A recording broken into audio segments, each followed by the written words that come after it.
Hello and welcome. My name is Josh Brumberg, the Dean for the Sciences here at the Graduate Center. And it is my pleasure to welcome you to the first of two City of Science events this spring.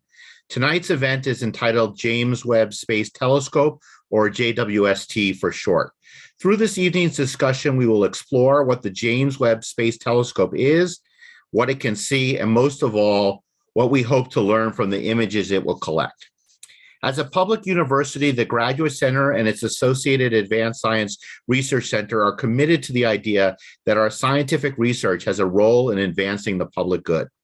To help understand the James Webb Space Telescope and what scientists hope to discover, I'm very happy to introduce tonight's panel.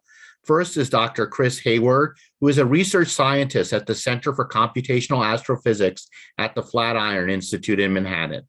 He uses supercomputer simulations of individual galaxies and chunks of the universe to elucidate how galaxies form. Much of Hayward's work involves creating synthetic observations of simulated galaxies, and he is actively working with scientists around the world to interpret data from telescopes such as JWST. Next up is Dr. Jackie Faherty, who is a senior scientist and senior education manager at the American Museum of Natural History, as well as a member of the Graduate Center's doctoral program in physics and new master's program in astrophysics. Her research focuses on low-mass stars known as brown dwarfs, and she is the co-founder of a successful citizen science project called Backyard Worlds Planet 9, which has engaged over 150,000 citizen scientists. Our final member of the panel is Dr. Saavik Ford, who is a professor at the Borough of Manhattan Community College, City University of New York, and a member of our own PhD program in physics and MS program in astrophysics, as well as being a research associate at the American Museum of Natural History and a visiting scientist at the Center for Computational Astrophysics at the Flatiron Institute. Her research focuses on supermassive black holes, although she also says she likes less massive ones too, that live at the center of galaxies. Finally, a few words on how tonight's event will unfold. We're indeed recording it, so if you want to come back and view it or send it to your friend, you'll be getting a link, or you can go to the registration page where we'll post the video in a few days. I will lead our panelists in discussion, and I'm sure many of you will have questions, which I invite you to submit via the Q&A function, which is at the bottom of your Zoom window, and we will do our best to answer as many questions as possible during the latter stages of tonight's discussion. Okay, so getting right into it, I guess the first question is very important to know, what is the James Webb Space Telescope? Who wants to take that one? I can jump in and go first on this, because it's a great question. What is this thing that we have launched into space? And it's first and foremost, what's important to realize that it's a space-based observatory. So telescope that we are sending into space. And it's got a mirror. It's got a couple of mirrors. It's got a big mirror that's going to collect light. It's got a secondary mirror that's going to reflect the light up to, and then it's going to send that light down into an instrument package so that scientists can point that telescope all over the place, wherever they would like, as long as it's not pointing at the sun, and collect data. And it's another critical component about the James Webb Space Telescope, aside that it's a telescope in space, is that it's a telescope that's looking at a very specific wavelength of light, and that is infrared light. So this is a telescope not with eyes, telescope eyes like our own that are sensitive to the optical, but instead to a very different kind of light called infrared light, which cracks open all sorts of things about the universe for us. That's my little summary. I don't know if you, Saavik or Chris, if you guys want to jump in with your takes. All right, go ahead, Saavik. Oh, I was just going to say that it's a very large space telescope. So just like for context, the size of the main mirror is about the size of a school bus, like across. And so it's a lot bigger than telescopes that you've probably seen, but it's not actually bigger than a lot of the largest ground-based telescopes that we have. But sending it into space has a lot of advantages that I'm sure we'll get to talk about. So, and this is what the main mirror actually looks like. Nice. So one thing is, and Jackie mentioned this, is that it has, very large mirror that's reflecting the infrared spectrum. But when we think about telescopes that we see in the backyard, or the archetypal telescope, we see, Galileo looking through a lens. So what is it about the mirrors that's needed, as opposed to kind of, me looking through my telescope into the sky? So I can take that if you want. So Please. A big thing is, so there's actually like a lot of amateur telescopes are reflectors, although they're not the telescope that a lot of people have in their minds of these like two lenses, as you say, with Galileo's classic telescope. Those aren't necessarily the best telescopes to look at images for a variety of reasons. Lenses bend light differently depending on the wavelength. And so you can get these multiple images at different wavelengths, and so you have multiple color images.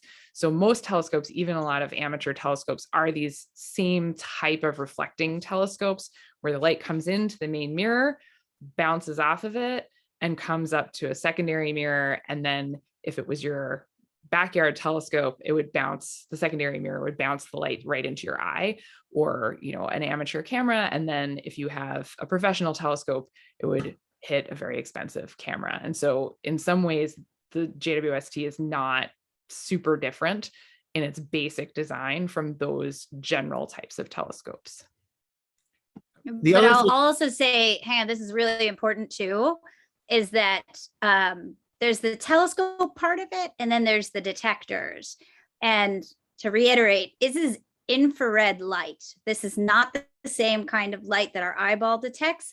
This is a longer wavelength than what our eye can detect. And because of that, the other critical thing, really, really, really important, is that in order for this telescope to operate well, really the telescope and its instruments to operate well, it has to be really cold where they send it. And that is largely why this has to be a space-based telescope.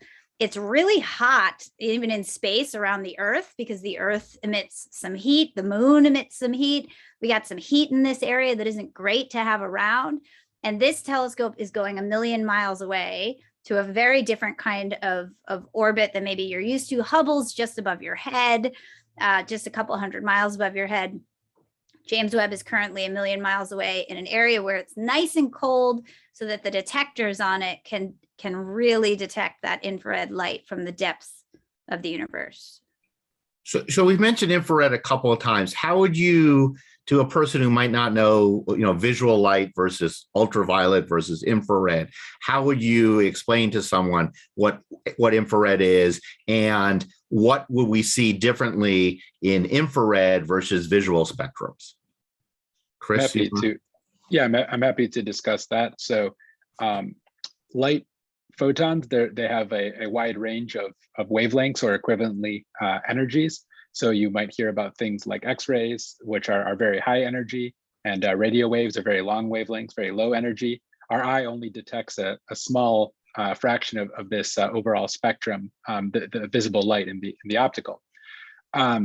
The thing is that different parts of the electromagnetic spectrum tell us different information.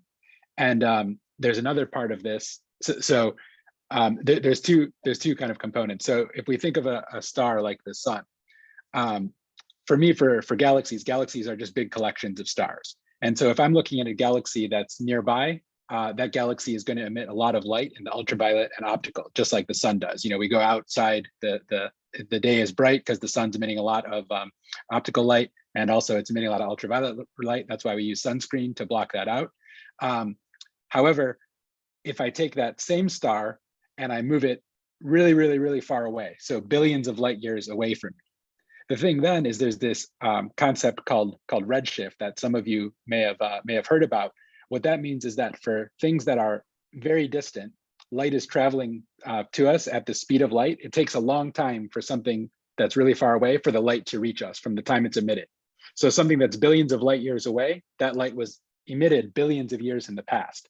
And during the time that light has been traveling to us, the universe has been expanding, and it stretches out that light. So if there was a star that was located billions of light years away from us, that light that it's emitting, mainly into optical and ultraviolet, it actually is turned into infrared light. And so by looking in the infrared, one of the things we can see is we can see the light from ancient galaxies that were very young, from around the beginning of the universe, that is coming to us now. We'll be able to detect that with James Webb. How do either any of you know a little bit about the history? So how long ago from the idea of the James Webb Space Telescope to this month or two ago when it was deployed, how long did it take to develop? Oh, I could take that. So it was first officially proposed in about more than 20 years ago now. And it was originally called the Next Generation Space Telescope, or NGST, as this telescope that was specifically designed to look at the earliest stars and galaxies. And so that was kind of, we knew that because, as Chris already explained, the light gets stretched from the early universe. We think that the first stars and the first galaxies shine brightly in the ultraviolet when the light is emitted, but as the light has to traverse the distance from the early universe to us, that light wavelength gets stretched out into infrared. So you really need to go to the infrared to be able to see those galaxies and probe them.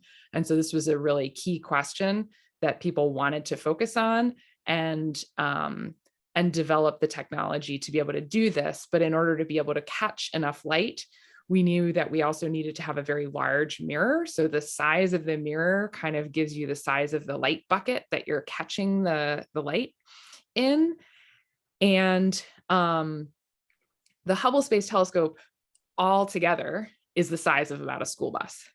And that's about what you can fit in a shuttle payload bay. That is like a standard size that you can, rockets come with a payload of that size-ish. And for something that has a mirror that is the length of a school bus across, they don't make rockets in that size. So you can't just launch it like that. You have to be able to fold it up so that it will fit in the rocket and then launch it and then unfold it. And so there was a lot of development and technological development that had to go into the telescope. Also the detectors, as Jackie said, right, warm things emit in the infrared. You emit in the infrared. The Earth emits in the infrared. And so you have to get things far away from that. If you're building instruments, they're quite sensitive. It's very difficult to develop. It took us a while to develop the appropriate camera technology. And so it was a very long technological development process because it's a very complicated and sophisticated telescope. It's the most sophisticated space telescope that's ever been launched. And as Jackie pointed out, it's going 1 million miles away. Many people probably remember the Hubble Space Telescope being serviced by astronauts. This thing will not be serviced by astronauts, right? Once it's up there, we were all, I'm sure, Jackie and Chris and I and every other astronomer I knew on Christmas morning were like, please don't blow up, please nothing go wrong, right? We were all totally terrified because it's, we just have this one shot. You just give it a go and off it goes and hope for the best. So we had to be really sure, there were launch delays right up until the very end, because if anything is wrong, that's it. And there's your 20 plus years worth of work. So we've all been super thrilled at how cleanly everything has gone since then. And it's been worth the wait. So now that the mirror is unfurled, and I think it's beginning to cool down for the reasons that Jackie explained, when do we expect to begin seeing the first images from the telescope? Chris? I'm perhaps the least knowledgeable about this. We'll go to Jackie for this one. I think in a few months, but I don't have a more accurate time frame. So yeah, a theorist knows that there's a solution, and that's good enough. I know that images are coming, and I'm excited to see them. All right, Jackie or Saavik? Well, I can jump in also to report. It's a great question because everybody wants to know it. And the other thing that you should know is that the telescope is scheduled to be pointing at things. It's not oh, yay, it's going to take images. And then it's what do you guys want to point at? This has already been declared. And I can say excitedly, I led a proposal that has been accepted. And the reason why I can give you a fairly accurate date is because I am waited on bated breath for the data for the objects I worked really hard to get on the slate. And Saavik has data coming in as well for proposals that she's worked on. So what we know is that by May, at least, they'll start taking data for us, meaning like the ones that we put in. But there is already an image that is out there that is showing off how they're calibrating the telescope. So what a lot of people want to know is like, when are we going to see the Whirlpool galaxy and its gorgeous dust lanes, or the Sombrero galaxy, or maybe even the new ultra deep field galaxy view of the universe that JWST is going to have? That will have to wait very likely until May or later, which is their declared date for when the earliest science images that we're going to get. But along the way, they're doing calibration images like the one that's out right now, which is a bunch of dots, but still cool. Actually, we could probably, Saavik, I think, do you have it? I think you've got it slated up. So why don't you take over and screen share this and explain away? Yeah, so this is actually, if you are interested in following along after tonight and you want to know like what's the up to the latest information, there's this blog that NASA runs. So this is from already like last week, but oops, sorry. But this is the image that is showing that they took of a star. So ideally you want, if you're looking at one star, you want to look and you want to see one dot. So we have 18 dots because there are 18 different segments to this mirror and they haven't all been perfectly aligned yet. And that's fine. That's expected. Like we set it up and that's part of why there's this long calibration period of setting up the telescope. It has to cool down. Actually, there's a bunch of things, like it's not like we're holding out on anybody basically.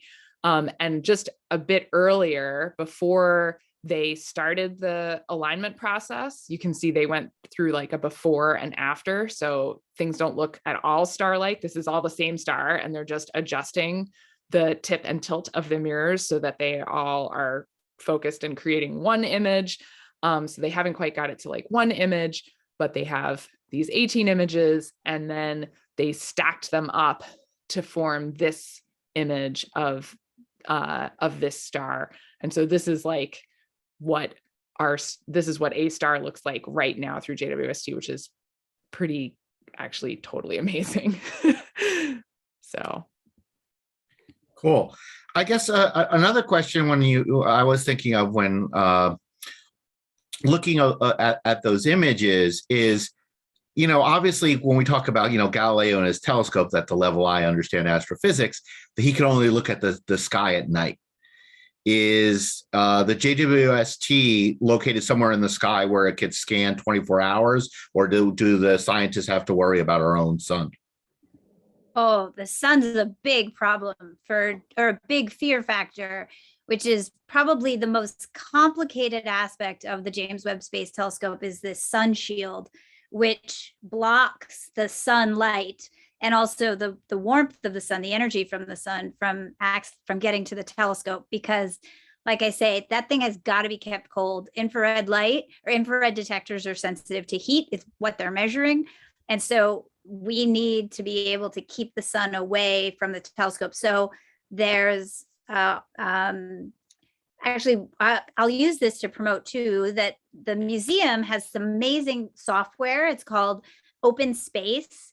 And you could download the NASA funded open space software. And we have a model of James Webb in there. And it shows you, when you have James Webb up, where you're allowed to point, because you can't point near the sun. There's restrictions on that. And that actually sets the stage to, like, unlike Galileo, who could just point it wherever he wanted on a given night, it is a complicated Tetris machine of deciding where to point the James Webb Telescope and when. And there are people whose jobs are dedicated to scheduling it and to ensure that at no point you place it in a danger position where it's anywhere even near pointing towards the sun. So pointing away from the sun is a major factor. But then if your question is, can you point all over the sky? That's another great question. So unlike things on the ground-based telescopes that say get locked by a hemisphere, if you go to a telescope in Chile, you are in the southern hemisphere. And so you're not going to be looking at our favorite super northern targets because they're not accessible because the Earth is round, but we've got a hemisphere issue. There's only so much that you can see. The same thing in the northern hemisphere, but James Webb is in space and isn't locked to a position. Just basically, you have to be careful where you point it because of the sun. So for each of you, what excites you most? Like, what data do you hope to get from the James Webb Space Telescope, and how will that enhance our understanding of the questions that you're all investigating? I'm happy to start with that. So as I said, I'm a theorist. I don't actually, well, I've occasionally touched observational data, but I avoid it generally speaking, and so I haven't led any proposals for JWST observing, but I have played a role in a number of them that were successful. And generally what I try to do is I ask, what are the big open questions for us? We do simulations of galaxy formation. We're trying to understand certain things. And I ask the question of how could observations help us answer those questions? And with JWST, some of the things that I'm particularly excited about, one of the fundamental physical processes in galaxy formation that we think is important is something that's called stellar feedback. So when stars form out of gas that collapses under the influence of gravity, stars form, and at the end of their lives, the more massive ones, they explode as supernovae. And as a result, these explosions, they affect the gas out of which the stars were formed. So there's this loop that they affect the material around them. And one of the things they do is they blow a lot of gas out of galaxies. And we think that this stellar feedback process is really crucial. It's one of the most important ingredients in understanding how galaxy formation proceeds. And one of the proposals that I'm on, part of the goals of this is to do spectra. So looking at light with very high resolution and wavelength, and you can actually detect across a galaxy the gas, how it's flowing, if it's coming towards you, it's coming away from you, how fast it's moving, how much gas there is. And that's something that hopefully these observations will provide us with very useful information about this stellar feedback process that we can use to test the theoretical models that I and collaborators and other colleagues come up with, and to inform future models. That's one of the most exciting things for me. Saavik?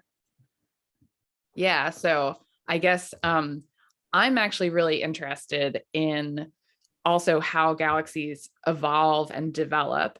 Although I'm on the side of trying to understand the supermassive black holes that live in the centers of galaxies. So we see in our local universe, we can note that most of the large galaxies have a supermassive black hole in the center of them, including our own.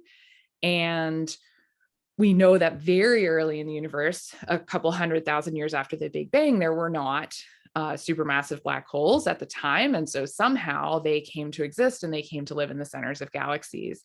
And also know that the very outskirts of the galaxy have some information or knowledge about the mass of the black hole that lives in the center. The entire galaxy seems to know about the black hole that lives in the center, even though the direct gravitational reach of that black hole is only a very tiny part of the interior part of that galaxy. So it's not like a direct influence on it, but somehow there's a relationship between the properties of the galaxy and the properties of the supermassive black holes that live in the centers.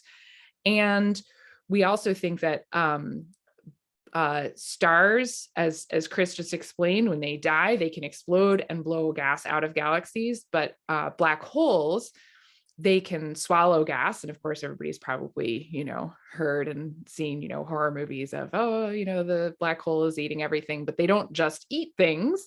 It turns out, right, that as the material tries to fall into the black hole, it's coming from a very large region and it's trying to cram into a very small region. And so the gas is rubbing up against the other gas that's trying to fall into the black hole, and it's getting hot and it is shining. And there's also turbulence that's going on in the process of accreting or falling onto the black hole. And we think that there's also feedback from that process of activity and accretion that, and we see in some cases in nearby galaxies, we see jets that are millions of light years long, that have been spewed out by this central engine of material falling onto a supermassive black hole in the center of the galaxy. So we think that maybe that has something to do with what's going on with that relationship between the supermassive black hole and the galaxy that it lives in.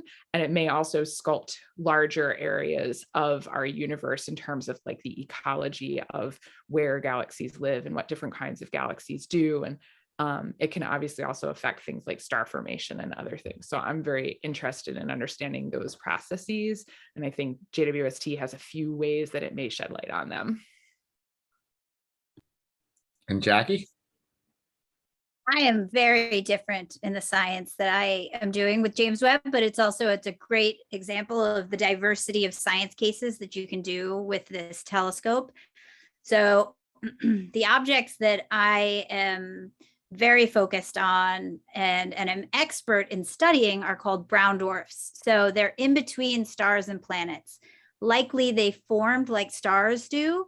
So the collapse of a giant molecular cloud, which fragments off into tiny pieces like shattered glass, and you get big pieces and you get small pieces. And the smallest pieces, the real runts of the litter of star formation that challenge our understanding of the efficiency of star formation and also give you some evidence of the top of the planet formation process, are these brown dwarfs. And they lack nuclear fusion like our sun has at its core. So just kind of cool through their lives. And the proposal that I led that got through, that I am so excited about getting data on as early as May maybe, is 12 of these brown dwarfs that are at the bleeding edge of detectability with anything we've ever had before James Webb. They are the coldest compact sources that form through the star formation process. They're just 150 to 200 degrees Kelvin warmer than Jupiter. So they're almost like Jupiter. They're very much so frozen worlds that are free floating, as we sometimes call them, in space at just a couple of times more massive than Jupiter. And the thing that we can do with James Webb is that these objects are completely invisible to your eye. They give off like nothing in the optical. This is why they're like at the bleeding edge of what we could do. We detected them with infrared telescopes. Actually, the real precursor for James Webb is a telescope called the Spitzer Space Telescope. And we were able to study them as much as we could with Spitzer. And James Webb is going to give us a spectrograph. So not only imaging, which everybody gets excited about because you're going to get your gorgeous images of the Whirlpool Galaxy and Borough and all these other Orion Nebula and gorgeous, gorgeous things. But the thing that scientists are also like drooling at getting is the spectra. You take the light, pass it through a prism, break it up, see what it's like. So I'm taking spectra of 12 of the coldest compact objects formed through the star formation process, essentially to classify their atmospheres. I'll be able to look at the clouds that they likely have, and their clouds are going to be like what's in Jupiter, but just a little bit warmer than Jupiter. So you get water ice clouds that are very likely dominating in their atmospheres, and they're probably going to vary. And so we're able to use James Webb, crack open the hood on their atmospheres, and for the first time, really do comparative planetology, as I sometimes call it. We're going to take the spectra of these objects, and they are going to be directly comparable to Jupiter. And we're going to be able to say all sorts of things about cloud compositions, how formation might drive intriguing differences in the chemistry of sources, and maybe even say something about the formation mechanism at large that might have formed them. Maybe they probably formed like stars do, but there is a potential that these could be ejected planets or the high mass end of the planet formation process, but they've lost their host star. So really exciting, but you need the infrared and you need James Webb because these cannot be done with anything we've ever had access to on this planet before. So one thing many of you have mentioned is we talking about the infrared, and we're talking about warmer versus colder and stuff like that. To give a sense to the audience, when we're saying something is cold or we're saying something is warm, can you relate that? We're not talking like 20 degrees Fahrenheit, 95 degrees Fahrenheit. We're talking in a very different temporal range. So the most of the cold side of the telescope is going to be 40 Kelvin, 40 degrees above absolute zero. And that's about minus 388 Fahrenheit, which still doesn't really, mean anything. But for folks who have some lab experience, it's below the temperature that nitrogen becomes a liquid, right? So the air that we're breathing would be liquefied, and it's actually pretty close to the temperature at which nitrogen becomes a solid. And that's the warm part of the cold side. There are some instruments on JWST that are going to have to go down to 7 Kelvin. So almost liquid helium temperatures. We are talking very, very cold. And things that are even at like 100 Kelvin, which is sort of still in the minus a lot Fahrenheit department, are potentially contaminating JWST. We need to make sure that we're not anywhere close to things that are even that warm, that we're not pointing at things unless we're doing it on purpose. So the other thing that's, I think, for the lack of a better word, trippy to think about is the fact, we're looking at, as Chris said, at this light in the present moment, but this light didn't just appear. It has traveled millions and millions of miles, and which in turn means it's coming from millions and millions of years ago. So how far back are we actually going to be able to see?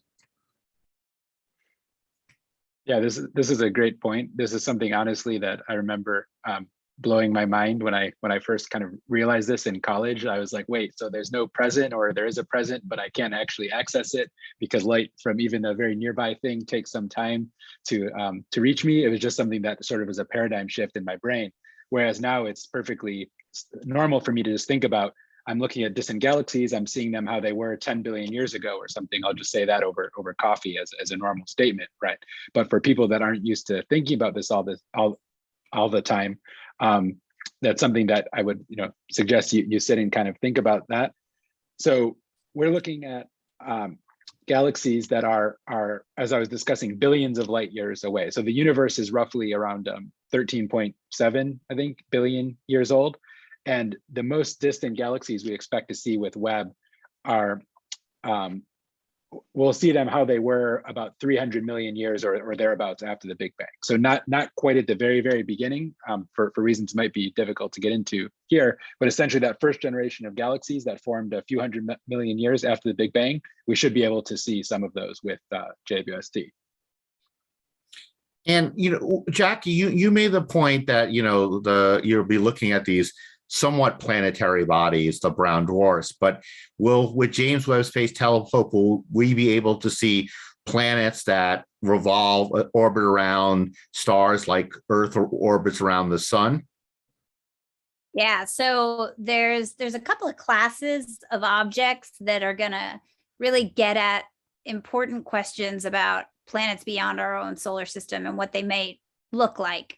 I mentioned the proposal that I'm working on is on brown dwarfs that are like Jupiters, so cold Jupiters. Then there's other classes of exoplanets. You'll hear them sometimes referred to as hot Jupiters. These are Jupiter-sized planets that we have no real question that formed like planets do, that are around a bright star, that are very close to a bright star. And they transit the bright star, or maybe they give the signature on it of their presence through something called the radial velocity method. And there's several planets that we're going to be able to look at with the James Webb Space Telescope to try and get an idea of what's in their atmosphere. Very different than what I just suggested I'm doing with the brown dwarfs, because the brown dwarfs don't have a star to block off. I'm just going to look straight up at them, which I will just tell this wonderful audience that is arguably the better method, and it's going to create an amazing library of data. In this other method where you've got a planet, you have to deal with the star. And so James Webb is able to handle this when the star, if you have a transiting system where the planet is going to pass between your eye or the James Webb Space Telescope and the star, you're able to take a spectrum of it to access some of the atmosphere of that planet. And there's a couple of proposals that are going to be doing that for an array of a diverse collection of planets beyond our own solar system. So some of which are hot Jupiters, like big Jupiters that are really close in on their star, super different chemistry, super different atmospheres than anything we have in our solar system. And then there's terrestrial like planets, rocky worlds. And we want to ask questions like, number one, do these worlds even have an atmosphere? If they do, what are the kinds of molecular features that you can extract from it through this method of trying to access it when the planet's kind of like going in front of and away from the stars, so this transmission spectroscopy thing. It's not, very critical for me to point this out, it is not a direct image of the world. It's kind of this method that we have of getting at the light when it's doing something with a star, with its dance with the star. And we will be doing that. There's a famous planetary system called TRAPPIST. It's about 12 light years away. It's very close by. The star, the host star, is barely a star. It's basically a brown dwarf. It's so small. It's only about 80 times the mass of Jupiter. So it's a very, very small star, and it hosts 7 rocky worlds, all compacted into the orbit of Mercury. And several of the planets in that system that are rocky worlds are going to be looked at by James Webb. The sea planet in that system is particularly one of interest. It's already been looked at by the Hubble Space Telescope. It's got interesting signatures of what might be in the atmosphere, and we want to categorize that even more. So there's going to be a lot of things about atmospheres. Those aren't going to generate the amazing, beautiful pictures that people might want to look at, stare at, be awed by. But look in the news, you'll be seeing a lot on atmospheres of worlds beyond our own solar system. Will we know from, studying these atmospheres if any of them would be potentially habitable? That's such a hard question to answer. In order to say whether a world is habitable, it's kind of like the position that it's going to be in. Then you look at its atmosphere to see if it's got, for instance, biosignatures reminiscent of what life might be doing. We kind of always draw from our own planet. So you look for biosignatures of life as we know it. Ozone, methane, the kinds of things that we know get generated on planet Earth by stuff that we do, that human life or animal life or species on this planet do. And there is some hope that we will get to some signatures in some of the worlds, but I would hold off any of our expectations that we're going to be finding life out there yet with James Webb. We're going to need a lot of evidence. It's going to be first steps towards characterizing atmospheres that might be indicative of lucrative targets for further study. That's the best I'll say. Saavik, do you want to say anything on that? I feel like you might have an opinion on this too. Yeah, I mean, I guess I can say a couple of things. So one, just to add to what Jackie said, in terms of knowing what represents a habitable planet atmosphere, we know for sure that the Earth is habitable, but if you looked at our atmosphere, we've been around for 4.5 billion years, and you would get very different atmospheres and very different spectra of those atmospheres, depending on which billion years you chose to look at it. And so it's really difficult to say for sure that, yeah, that is a really great candidate there. And as Jackie also said, we are always comparing to ourselves, which is always a little bit dangerous because we only have one example. And so in many cases in science in the past, when you have one example, everybody's really sure that everything has to look exactly like that. And then as soon as you have two, you're like, oh, actually, there's some other options here. And so I think it'll be very exciting to just get a much better sense of what some other planetary atmospheres look like, so that we can kind of start to understand what is the span of possible options. And I guess the other thing I was going to say is, so the instrument that I'm going to be primarily getting data from was in fact originally designed as a exoplanet system detector. So it is an instrument that is designed to suppress the light of a very bright thing in the center and then look for faint things around the outside, because that is basically the perpetual problem with planets, that, if you stuck the Earth and it was as bright as it is, which of course it's a certain brightness because it's warm, because it's near the sun, but if you could manage to maintain that brightness and stick it like out away from the sun, it's not that hard to detect. Like it's not that faint intrinsically, but the problem is that you've stuck it like right next to this really bright thing. And so there's a number of techniques that people are going to use on JWST to suppress a bright central source and see fainter things around it. And so it turns out that although it was originally designed to look for planets around stars or protoplanets and protoplanetary disks and forming planetary systems, the same type of situation exists when you have a really bright supermassive black hole in the center of a galaxy and you would like to see what's like feeding it on the outside. It's like hard. So if you can suppress that central light and have a look at what's going on the outside, then that becomes very exciting. And so the instrument ends up doing double duty. And what I just want to remind our audience, if you haven't already put your questions in the Q&A, we're going to turn to those momentarily. But I wanted to ask one last question of Saavik. Jackie mentioned that, when looking at the atmospheres, it's not a direct measurement, but we're making inferences based on some of these indirect measurements. And I know, obviously, you're fascinated with black holes, and given that they are, in fact, the absence of light or the absence of energy emitting from them, how are you able to infer their presence or their activities from images you hope to collect from the James Webb Space Telescope? Yeah, that's a great question. So I think, black holes themselves don't emit any light, because if you were to start at the surface of a black hole and shoot a light ray straight out, it would not be going fast enough to avoid being pulled right back in by the gravitational pull of the black hole.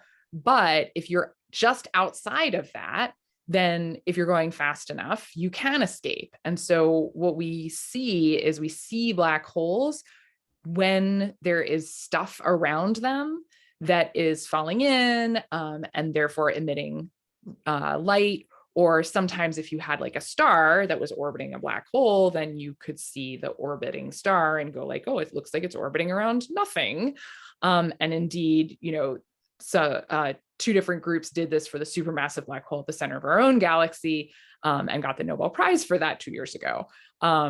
So we know that there are supermassive black holes in the centers of galaxies, in some cases from fairly direct measurements like that, but in other cases we understand it because we can see things that are falling into the black hole heating up, and we can infer the energy required is the gravitational energy of falling into a black hole. Like it requires so much energy in such a small amount of space that is really the only plausible mechanism. And in a handful of cases, we can really pin it down. So we're very confident of that. So in general, I'm still engaging in a lot of inference, but some of what we're trying to understand is actually the interactions between that engine of material falling into the black hole, tapping that gravitational energy of it's just like hydroelectric power, water falling over a dam, except instead of falling down over a cliff, it's falling into a black hole. So you get a lot of energy for that, and that produces a lot of light that we can observe. And then we have to make models of how you get the exact distributions of that light energy out. And are there other ways that the energy is getting out as well? For example, like jets that we also see, and sometimes winds and other things that we have evidence for, where we can see things that are moving around the black hole at high resolution. Thank you. So now turning to some of our audience questions. Several people asked the question in slightly different ways. Is when we saw that image, Saavik, that you showed of the star and the calibration, it kind of had the archetypal five-pointed star. Is that truly how stars look, or is that generated somehow by the way the data is collected?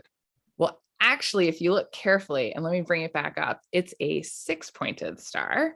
Oh, and that is because if you have a normal, and I'll just share it again. So if you were to have a circular mirror, then the light waves that come into the mirror are actually, there's some waves that are caught by the edge of that circle. And so they experience what's called diffraction, right? They sort of bend around the edge of that circle. And if it's a circular hole, then you just get this ring. So you get concentric rings. So you get a truly round circular star. But JWST, it has hexagonal mirrors. And so instead of hitting a round edge and producing this circular pattern, you get these 6 sharp edges.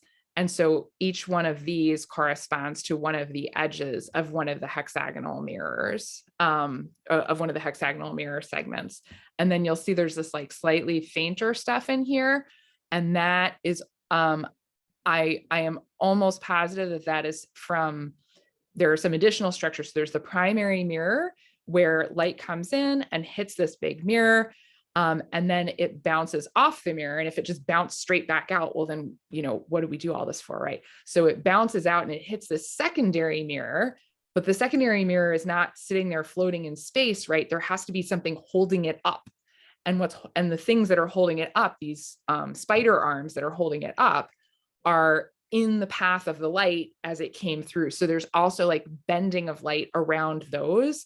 And so that's what creates these sort of spikes. And there's also even like, you can see that if this was a perfectly circular thing, you can kind of see that there's like rings here of light and dark. And those rings would be fully circular if JWST's mirror was truly circular. All right. I mean, another thing another question has been asked by several of our audience members today is, we've gone over this idea that we'll be able to see galaxies that are very far away, which are very old. Is there something in their infrared signature that allows us to say, hey, this is an old galaxy versus maybe a galaxy that is newer, or at least we're getting the information from a more recent time in the past?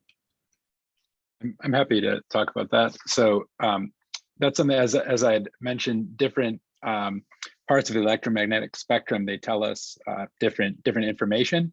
One of the things is that different elements, they have sort of characteristic signatures. So the light that they emit, the specific wavelengths, if we look at the pattern when we take a spectrum, we can say, oh, this is hydrogen, or this is helium, or this is iron, or whatever. So we can identify the sort of chemical composition of stars based on spectra, but also it depends on the ages of those stars. So we have detailed models that tell us a star that is 10 million years old and has the such and such chemical composition, it should have a spectrum that looks like this. And basically, a galaxy is a collection of stars. And so you sum up the light from the stars within a galaxy, and that tells you what the spectrum of the galaxy should be. So when we get a spectrum of the galaxy, we can fit these models and try to figure out just how old the stars that compose that galaxy are. And so something that we could tell you, if we put our Milky Way, if it was, sorry, I'm stumbling over the words here, but it's essentially you look at the pattern in the spectra, and that can tell us something about the age of the galaxy. That's the basic idea. I mean, also a kind of interesting technical question is, if the ground control wants to tell the James Webb Space Telescope, okay, look at this part of the sky and then get the information down, is that instantaneous, or is it so far away that there's actually a delay between when the ground controller says, hey, look two degrees to the right, to the telescope looking 2 degrees to the right? Yeah, I had actually just typed in this. It's less than 10 seconds, but it's really a noticeable lag. And that's why actually we don't, in general operations, you don't want to be sending a command like one at a time, right? You send up a day's worth of programming where you're saying, you know, do this, then do that, then do the next thing, then do the next thing.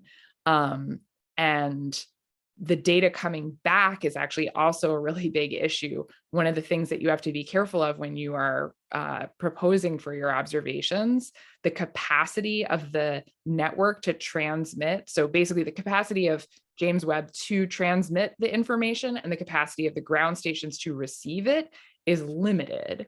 And you can potentially exceed the capacity if you are not careful. Like if you turn every instrument on all the time, we would just lose data, right? That's actually too much. Basically, the chips are too big, they collect too much data. So you have to actually be a little bit careful about how much data you're collecting and make sure that you can get it down in a timely fashion. So that's a fun extra complication. What is the expected operational lifetime of the JWST?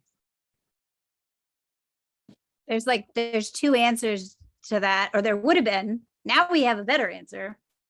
It was always going to be subject to how efficient the launch went and the insertion of James Webb into its orbit at its current position at Lagrange point number 2. And the nominal, like, pessimistic or like, we're going to get it done, this is what we think we can get done, was like 5 to 10 years.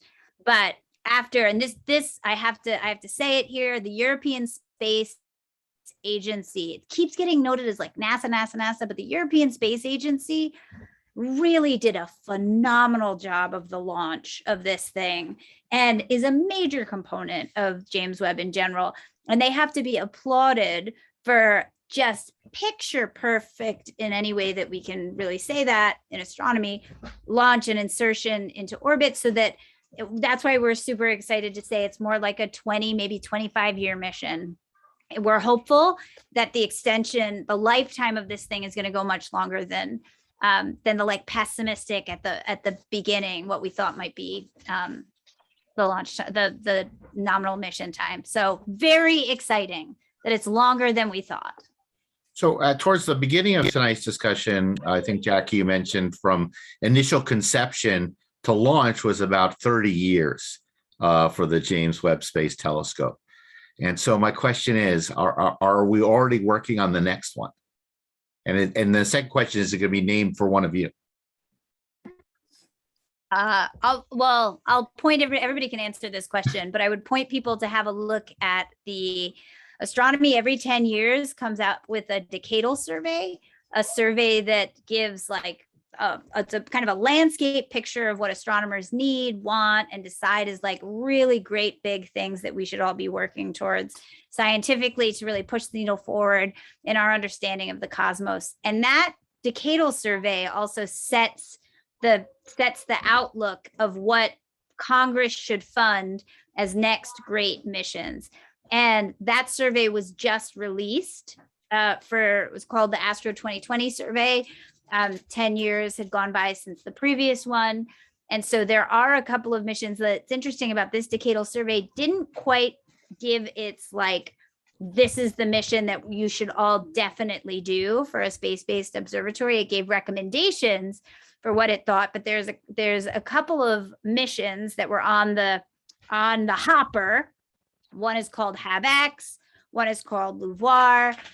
They have different kind of characteristics. They're big.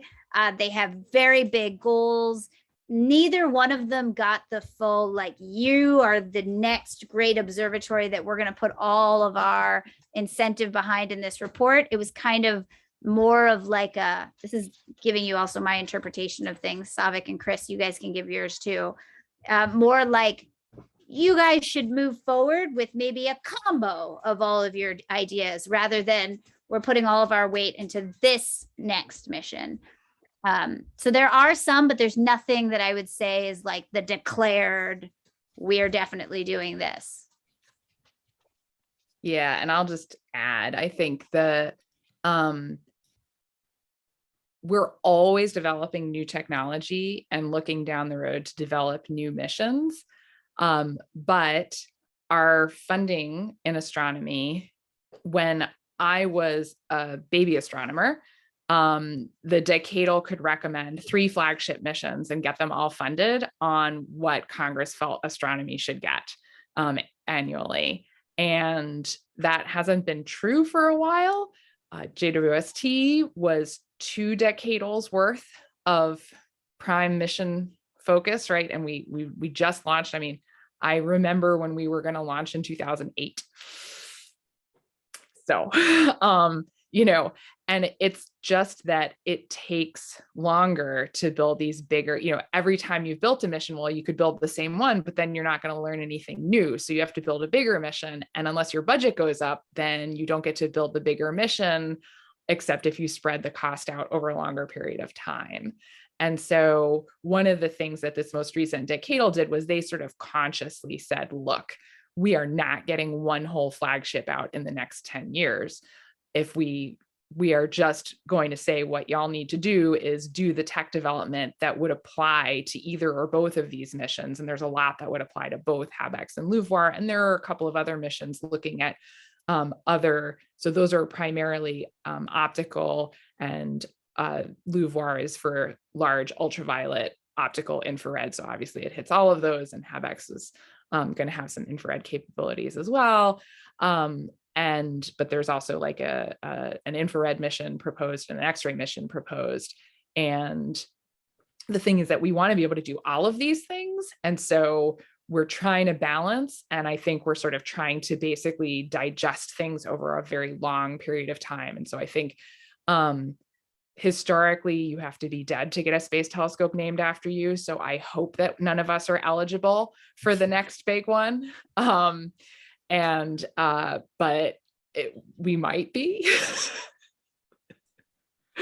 Just to add on to that, as I mentioned in the Q&A, so as Saavik said, one of the things the decadal recommended was looking at X-ray and infrared missions. And now when we're talking about infrared, we're talking about even longer wavelengths. So looking at things that are only a few tens of degrees in temperature, emitting thermal radiation. And that's what I tend to work on a lot personally.